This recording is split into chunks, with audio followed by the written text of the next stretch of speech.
Bon samedi, c'est Chantal Robert-Dupuis. Donc, je continue. Je vous invite à regarder de façon chronologique les vidéos que j'ai faites là, qui sont sur YouTube.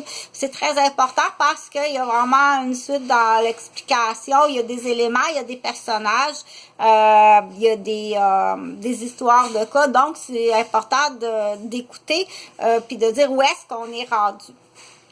Donc, j'en reviens à celle-ci, grand-mère, je veux en parler, OK? Parce que ça va être vraiment dans la génération grand-mère qu'on va trouver celle que j'appelle celle qui a une visière, hein, parce que je vais faire un peu référence au match de hockey. Là, les deux Coppertoon, là, ils vont s'en aller sur le banc des punitions là, dans le futur, dans l'histoire, mais c'est réel, OK?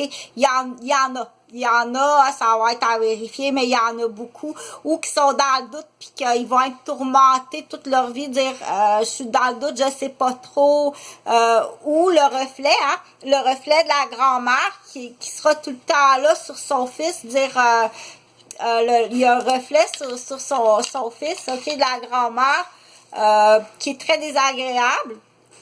Ou ça peut être le reflet de la grand-mère. Des fois, c'est la mère épouse conjoint. Dire après 30 ans de vie commune, de mariage, le conjoint, il dit tu m'as tout le temps soupçonné d'inceste sur ma fille, tu sais. Oh!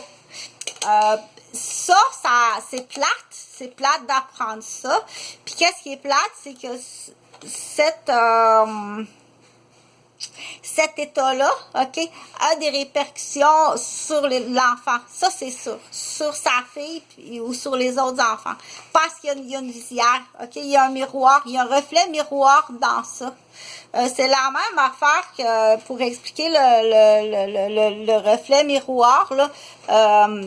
Si j'en reviens à l'histoire des deux filles, là, OK?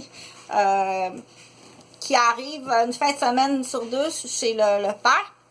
Qui ont cette attitude-là là, de démolition, de le repousser, d'espionner, puis ils sont pas tout à fait agréables, là, tu sais, ils font des escalades, des crises, on se demande qu'est-ce pauvre homme, imagine-toi pauvre homme, il sait pas lui-là, il sait pas, ok, il donne des gros montants d'argent, puis il comprend pas le comportement de ses filles, bon, il va mettre ça, il va dire tout simplement, bon, il doit avoir d'autres raisons pourquoi qu'elles sont comme ça, puis ça va être un homme qui va être extrêmement abusé, puis qui va être aussi tourmenté par le bien-être de ses filles, alors qu'à la maison, c'est épouvantable depuis qu'elles sont toutes petites, ok? Qu'elles sont sûres de ça.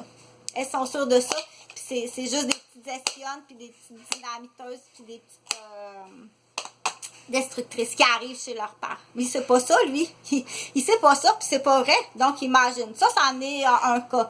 Mais l'autre cas aussi, parce que là, je veux aller un peu plus vite, hein. L'autre cas, là, c'est le reflet de ça. Il y en a que c'est sous silence. OK? Ça peut être la mère qui soupçonne son conjoint. Mais sans parler à sa fille, mais elle a cette visière-là d'arbitre, OK? L'arbitre est tout le temps présente à la maison. C'est sûr que l'enfant qui a un arbitre d'inceste dans la maison, c'est sûr qu'elle va intégrer consciemment des comportements puis ce qu'on appelle des peurs, des doutes, des tourments, dire comment ça se fait-il qu'il y a un arbitre, que maman est arbitre comme ça sur papa, elle le sait pas, là, elle est toute petite, ok? Mais il y a un miroir de ça. Il y a un miroir qui est reflété autour de ça, ok? C'est comme dans l'autre histoire, là, si tu es capable de suivre deux histoires, c'est comme dans l'autre histoire, là, les deux filles, les deux Coppertoon, ok? Les deux Coppertoon qui se sont fait questionner, toutes petites, là. Bon, vous êtes allés en camping, qu'est-ce qui est arrivé? Êtes-vous allé dans la salle de bain? Papa t'a-tu suivi dans la salle de bain? Puis ils se font questionner à outrance, ok? Ça, c'est dans la maladie. Ça, c'est dans la maladie de la mère et de la grand-mère. La grand-mère aussi, dans d'autres histoires, va s'approprier OK? Avant même celle-ci, là, OK? Celle qui est vraiment la police de l'inceste qu'on va retrouver dans quel corps de métier, c'est à vérifier.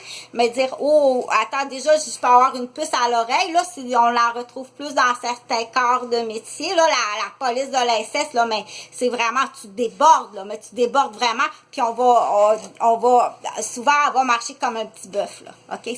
C'est pas ce que tu vas retrouver de plus féminin, là. Je l'appelle la Xerox, là. Elle a comme deux paires de pantalons. C'est pas tout à fait une femme. Donc, son comportement excessif, OK, sa visière d'arbitre, sa police d'incestueuse, ça transpire, ça paraît. Habituellement, ça fait pas une très jolie femme, là. Ça fait autre chose qu'une femme, OK? Donc, pour dire, ça va paraître, OK, celle qui est silencieuse, l'arbitre à la maison qui va être silencieuse toutes ces années-là, ça va paraître sur ses enfants, OK, puis ça peut faire un petit mari aussi qui est pas tout à fait comblé puis tout à fait heureux, OK, puis bon, pour les deux toutounes, là, qui sont des petites dynamiteuses puis des petites espionnes, puis à leur tour des petites arbitres qui viennent démolir. Ils peuvent aller jusqu'à démolir la profession de leur père, toutes ces relations de couple, toute sa vie peut être démolie, OK? Ils peuvent être très... ça c'est en relation familiale, mais je vais en faire d'autres exemples en relation professionnelle qui est extrêmement grave, là.